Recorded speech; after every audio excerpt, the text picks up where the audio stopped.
What is going on, my broskiis? My name is Toadskii, back again, here to bring you guys yet another One Piece Treasure Cruise video. And today, we do have all of the information for the brand new Sugo Fest exclusive characters arriving, which is going to be Dogstorm as well as Cat Viper. So there's been the official reveal was today on Twitter.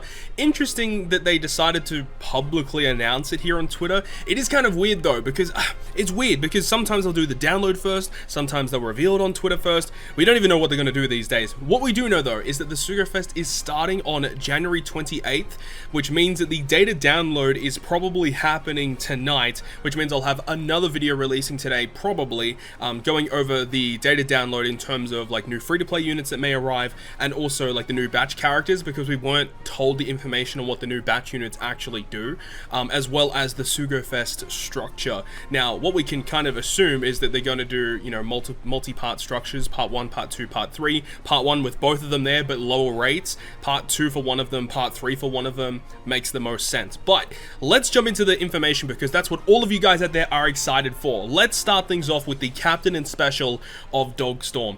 Dogstorm here. Now, this unit is going to go ahead and say that he will set his special charge time to max at the start of the quest. He then also reduces all characters' charge time by 2 turns at the start of the quest, and reduces his own special charge time by 5 turns at the start of Battle 3. We'll go through all of this in just a moment. Then he says, for 10 turns, his captain ability will be the following of Fighter, Slasher, Striker, Shooter, 4x attack, Strength, Dex, Quick, 1.25 times attack, boosting by 5 times if you have both types and classes. So if you've got a character that is one of those classes and one of those colors, it's a 5 times boost to that unit. He also greatly increases the crew's chance of landing their own type slot, so a matching slot. And also, if your crew's HP is 50% or above when you do your attacks, then your crew's normal attacks are going to bypass all defensive effects, but you cannot activate any of your own defensive effects. Very similar to like Legend Carrot, V1 Blackbeard, very similar. But then after 10 turns have expired, the captain ability is going to be the same, except you lose the higher chance of matching slots, and you no longer go through defensive effects with your captain ability. So either way, he's going to be a really strong captain in terms of the multipliers, but you really want to make sure you're killing content in the first 10 turns to get the more matching slots and to bypass defensive effects with normal attacks. So once again, just going through each component of his captain ability, he gives himself max special at the start of the quest, but then it says when battle 3 occurs, which is stage 3, when you reach the 3rd stage, he reduces his own special charge time by 5 turns. And that's what, like, that's really crazy,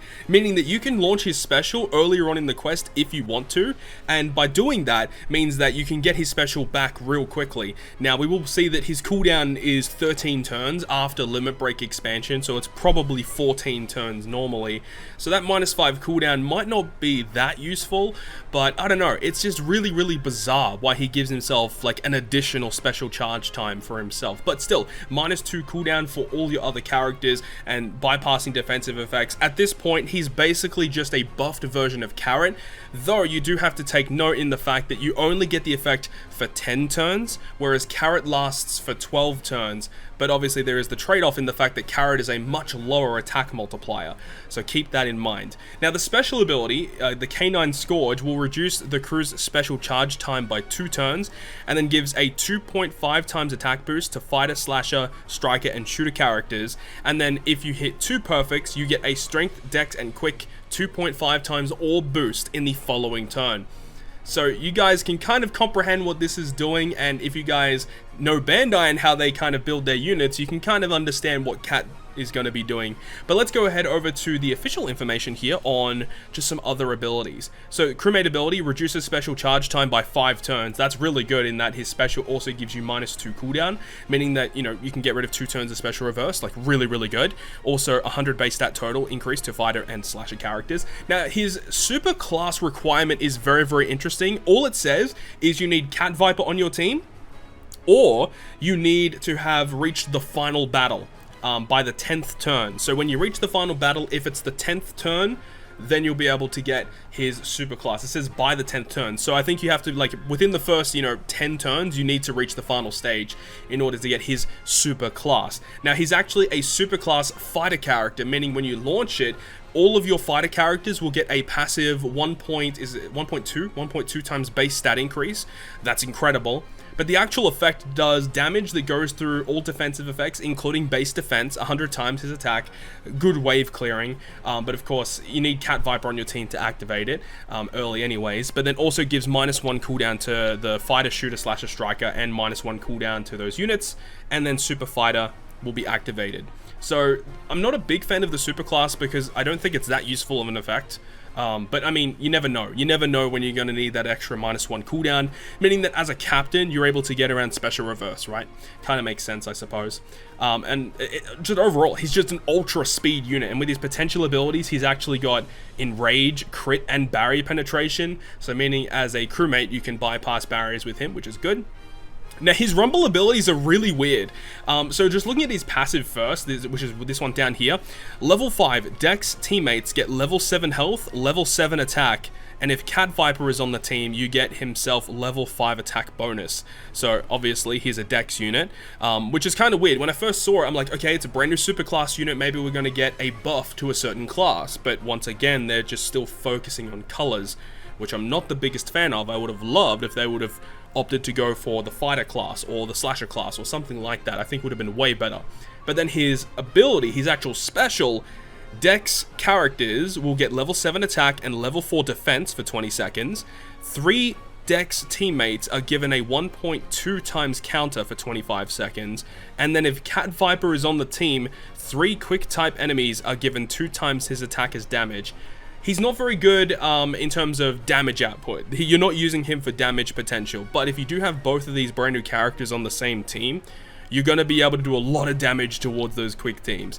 But I think this is not a character you would really use on a Dex team in PvP, unless if you had the new Cat Viper alongside him, which we will talk about in just a moment. So in Rumble, I'm not the biggest fan of the unit. In regular play, he's going to be incredible. He is an ultra speed captain that is essentially just a buffed version of the withstanding 6+ carrot.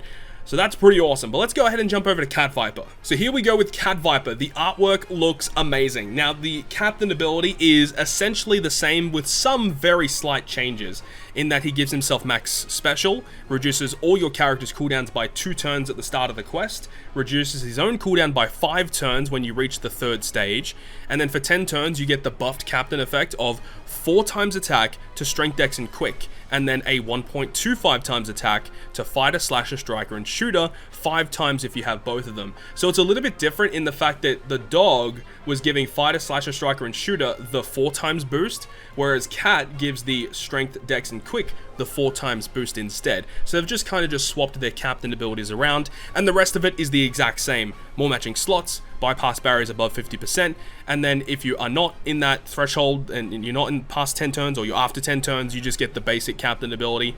And then the special ability, once again, is basically a mirror of Dogstorm in that -2 cooldown for all characters. Strength, dex, quick characters get a 2.5 times orb boost, and then after 1 turn has passed, you get a 2.5 times attack boost for fighter, slasher, striker, and shooter characters. So, of course, you get orb boost turn 1, attack boost turn 2, whereas with Dog, he was attack boost turn 1, orb boost turn 2. Makes sense. So you use both of these characters together, you get both of these effects, makes sense. Let's go over to the Cat Viper information. Once again, -5 cooldown to resist the special reverse, and Dex characters get a 100 base boost, and the super type this time around. So this guy is a super type unit, whereas the Dogstorm was a super class unit. So a little bit different, but of course both of them are Dex units. So you run, essentially if you run a full Dex team, you're able to get Dex super type and also the fighter super class. So both Dog and Cat are going to be hitting ridiculously hard. But the effect of his super type special is essentially the same as the Dogstorm super type, because they both do damage that bypasses defense and defensive effects. But you get -1 cooldown to strength, dex, quick, and then you get super dex, whereas the dog, of course, was the cooldown to fighter, slasher, striker, shooter. So again, they're the same, but just mirrored in a way. And then the rumble stuff for Cat is way more interesting in my opinion. So his passive, dex teammates get speed level 6, defense level 4, and if you get a crit, you get a attack boost level 2 up to 4 times. So I don't know, you have to run him with other crit-based units in dex, which I don't know what other dex units are really based on crit. But either way, if you have Dogstorm on the team, he gives himself an additional level 5 attack. So again, if you use them both together, it's incredible. And then his special ability will target enemies in a large range, horizontal, for 3.5 times his attack. And then if Dogstorm's on the team, you then do an additional 3,500 fixed damage to 3 quick enemies. Again, if you have both these guys on the same team and you go against a quick base team, it's going to demolish it. Like these two together, I mean, you got characters like Dex Lucci reducing defense, doing damage.